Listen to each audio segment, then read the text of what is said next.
Eu sou Manuel Carvalho e este é o P24. A perspectiva de um Natal sombrio para 500 mil de portugueses na Venezuela. Isto é um pesadelo. Isto é um verdadeiro pesadelo. Mas um pesadelo porque de que é que tem medo? Não tenho medo, não é medo. É a tristeza que dá ver um país tão rico nesta miséria e neste caos tão grande de um governo que está aforrado o poder e não solta, porque ele não vai soltar, nem morto, digamos assim.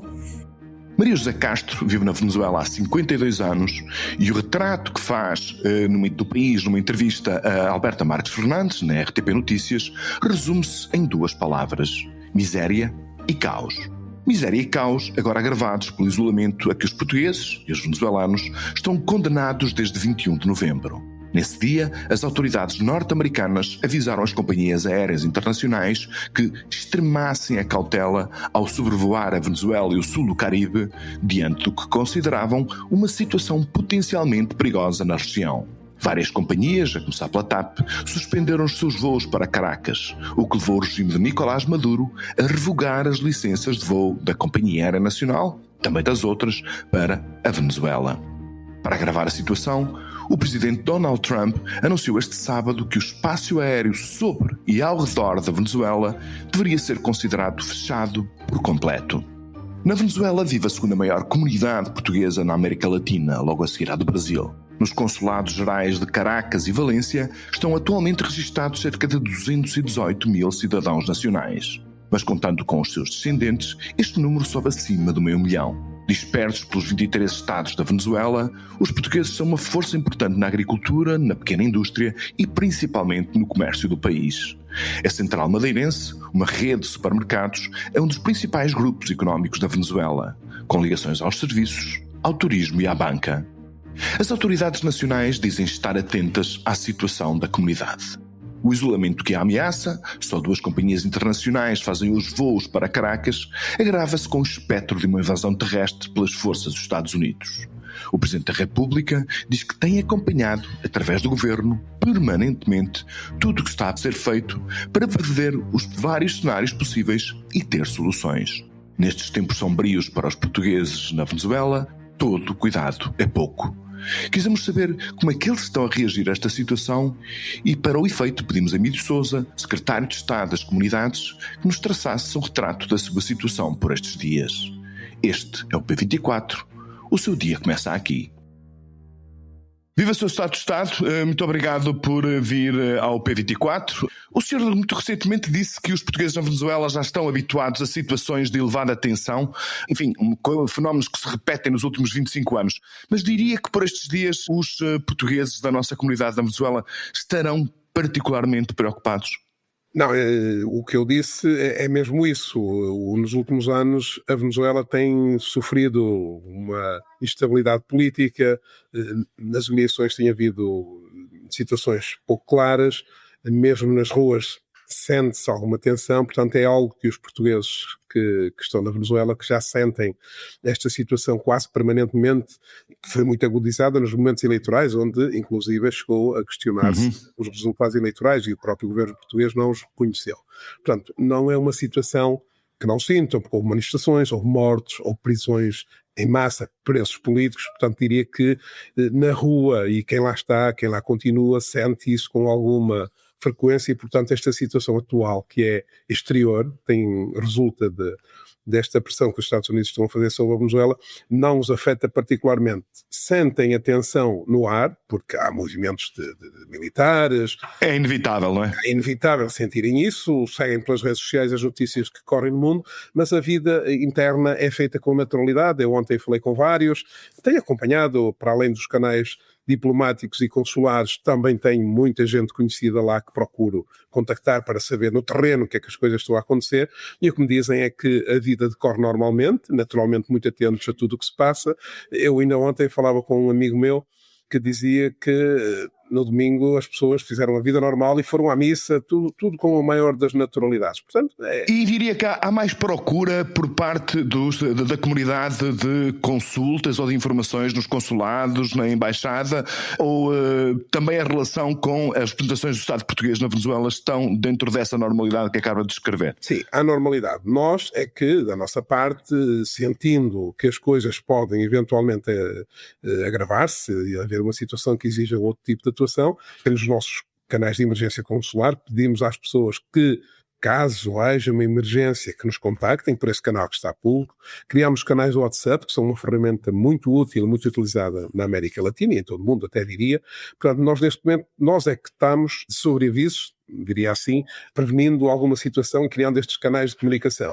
E, naturalmente, que isto chega às pessoas. Agora, o movimento consular, eventualmente a nossa procura não tem sido agravada. Nós pedimos às pessoas para nos contactarem só em caso de emergência. Os serviços consulares habituais devem ser feitos da mesma forma habitual. Portanto, e é isso que temos sentido no terreno. Há alguma preocupação quando se tornou público que a TAP deixou de voar para a Venezuela. Exatamente. E sentiu que, de alguma forma, o receio de isolamento ainda tornou mais ansiosa a sua vida presente? Eu não diria mais ansiosa, porque as pessoas continuam a viver normalmente. Obviamente que a partir do momento que deixam de ter as companhias aéreas disponíveis, sentem-se, como dizia um dos com quem conversei, que numa grande prisão da dimensão de um país. Ora bem, que isto é um bocadinho exagerado, naturalmente a falta de aviões, porque não é só a TAP. São quase todas as companhias, apenas se mantêm a operar algumas companhias locais, pequenas, mas isto até é uma questão de segurança, porque o alerta sobre a insegurança dos voos foi feito pelo governo dos Estados Unidos e nenhuma companhia aérea, em bom rigor, passa a sobrevoar um território quando tem um alerta deste género. Portanto, claro. É uma questão de segurança. Aliás, nós, porque depois houve uma espécie de retaliação do governo da Venezuela, dizendo que ia cancelar as licenças da nossa operadora e das outras, mas nós fizemos questão de notar, e está os nossos serviços diplomáticos, que é uma questão de segurança, e não seria de todo avisado continuar a ter voos, pondo em risco pessoas, pondo em risco os bens, e até, em bom rigor, nenhuma seguradora do mundo aceitará segurar um voo quando há um alerta deste tipo, não é? Portanto, O Sr. Estado falou daí, portanto, que existem algumas pequenas operadoras. Ao que julgo saber, existe uma companhia low cost da Colômbia e também uma companhia do Panamá. De qualquer forma, portanto, isto, para as famílias que estão de venezuelanos, estão em Portugal, queiram ir lá passar o Natal, ou portugueses da Venezuela queiram cá vir passar o Natal, a oferta destas companhias, portanto, diria que é suficiente. Ou seja, quem quiser de facto ir ou vir tem recursos alternativos, dado que as grandes companhias, incluindo a TAP, não estão a voar para lá? Eu julgo que é uma avaliação que cada um deverá fazer. Nestas circunstâncias, tenho as minhas reservas relativamente a deslocações do exterior para a Venezuela numa circunstâncias destas. As saídas de lá para cá já estão a acontecer. Ainda ontem falei com mais uma pessoa que ia regressar a Portugal agora via Colômbia na próxima semana. Portanto, as situações pontuais vão existir. Obviamente que se isto não se alterar, o Natal e essa junção das famílias fica comprometido, mas em situações de crise profunda, naturalmente que o Natal é sempre algo de ótimo, mas em situações de crise profunda as pessoas têm que se adaptar às circunstâncias, não é? O Sr. Estado isto, enfim, é um cenário que não é um cenário próximo, mas é um cenário provável, olhando pelo menos aquilo que têm sido as declarações do Presidente Trump e da imprensa norte-americana. Mas num cenário de uma invasão terrestre, de um ataque militar em massa dos Estados Unidos à Venezuela, portanto, o Governo tem algum plano de contingência para antecipar ou mitigar uma situação destas, ou ainda não estão a pensar na possibilidade disso acontecer? Nós temos os nossos planos de emergência para situações de emergência. Obviamente que estamos a falar de uma comunidade com cerca de, os números variam, entre 300 mil a 500 mil, não é possível pensar que é possível fazer algum resgate ou algum repatriamento. Portanto, nós temos os nossos planos de contingência, perfeitamente não os vamos pronunciar, os nossos serviços consulares sabem quais são, claro, as embaixadas, mas o que nós esperamos é que as coisas se resolvam pacificamente, mas temos os nossos planos de contingência e para situações de emergência atuaremos. Aliás, toda a União Europeia, nestas circunstâncias, costuma agir até em conjunto. Nós, por maioria da razão, porque temos uma comunidade bastante significativa, estamos particularmente atentos no terreno ao que se passa. Nós e os espanhóis também, ao que julgo saber. E os espanhóis também, porque são duas grandes comunidades que estão na Venezuela. São talvez as duas maiores comunidades e por isso nós estamos todos particularmente atentos e se houver necessidade de alguma ação mais urgente e mais enérgica, falo-emos. Mas, se bem eu entendi, portanto, há, para além dos planos do governo português, há também um plano articulado com as instâncias europeias e principalmente com os países... Não sei o que é que os outros países temos, nós estamos a trabalhar nos nossos próprios planos de contingência, de emergência essencialmente. Admito que os outros países da União Europeia também os têm. E, portanto, mas não há nenhum plano articulado, se bem Normalmente, entendi. quando as coisas se agravam, eu recordo aqui até uma crise recente que tivemos quando foi para a retirada de Israel, quando houve a guerra com o Irão, foi a articulação plena dos países da União Europeia. Nós mandamos um avião para trazer alguns portugueses que estavam lá, mas depois muitos dos nossos também vieram em contingentes de outros países, da Espanha e da Itália, e nós, no segundo voo que fizemos, até trouxemos gente de todo o mundo, desde a Argentina, a Alemanha, portanto, há sempre uma colaboração internacional em situações mais críticas. Embora lá está, neste caso, eu imagino, enfim, é uma pergunta que lhe faço, que não há de haver muitas comunidades de países da União Europeia, para além de Portugal e da Espanha, com alguma visibilidade, com alguma presença na Venezuela, ou há? Sim, haverá, serão mais pequenas. Nos últimos anos, a procura da Venezuela diminuiu muito, o êxodo até aconteceu precisamente ao contrário. Aliás, os mais jovens, mesmo luso-descendentes, muitos saíram. Hoje temos uma grande comunidade, muita gente regressou à Madeira, outros regressaram a Portugal, a Espanha. Há uma grande comunidade luso-descendente que foi para Miami, e nós hoje temos uma comunidade muito significativa em Miami. Portanto, eu diria que aqueles mais jovens que estavam ainda em condições de refazer a sua vida e através da procura de uma nova oportunidade, muitos já saíram. Neste momento restam muitos que já estão lá há dezenas de anos e que já não querem mudar de sítio, mas isto é uma realidade que nós estamos a acompanhar. Portanto, há 218 mil cidadãos inscritos, portanto, nos serviços consulares portugueses da Venezuela. O Sr. Secretário de Estado, por aquilo que conhece, diria que são essas pessoas que já estão lá há 50, 40 anos, portanto, que já é tarde demais para refazerem a sua vida. São esses principalmente que ficaram ou não, ou nem tanto? Muitos ficaram, muitos tinham já lá a sua vida familiar feita. Estamos a falar de pessoas que às vezes estão lá 60, 70, 80 anos, porque a migração para a Venezuela aconteceu muito nos anos 50, 60, portanto é uma imigração já muito antiga. Os luso-descendentes, muitos saíram, para os Estados Unidos, para o Canadá, para outros países. Portanto, neste momento é uma comunidade que já vive, já são, na boa prática, já não estão disponíveis para mudar de país. Mas mesmo esse, nós estamos perfeitamente atentos, sempre que haja uma situação de emergência, é isso que pedimos. Só em caso de emergência estaremos disponíveis para ajudar. Sr. Secretário de Estado, de que maneira é que as relações, vamos chamar-lhes assim, pouco amistosas entre o governo de Portugal e o regime de Nicolás Maduro podem agravar a situação? Nós recordamos todos que antes de ser ministro, quando era eurodeputado, precisamente, Paulo Rangel foi uma voz particularmente crítica do regime de Nicolás Maduro. Isso pode criar algum tipo de obstáculo no sentido de haver uma cooperação, nomeadamente no caso de haver uma situação de emergência? Julgo que não. O Sr. Ministro dos Estrangeiros tem tido uma atuação muito correta, salvaguardando os nossos valores democráticos e europeus, e o Parlamento Europeu teve essa pronúncia, tem procurado manter o equilíbrio face à fortíssima comunidade portuguesa que nós temos lá, e por isso temos tratado os assuntos com muita prudência, no sentido de não prejudicarmos a nossa comunidade, e acho que nesse aspecto o Ministro Paulo Rangel tem estado muito bem. E, portanto, não vê que isso seja, portanto, um óbice, ou que quer que seja, dos planos de contingência ou de emergência que a sua Secretaria de Estado e o Ministério no seu todo têm desenvolvido?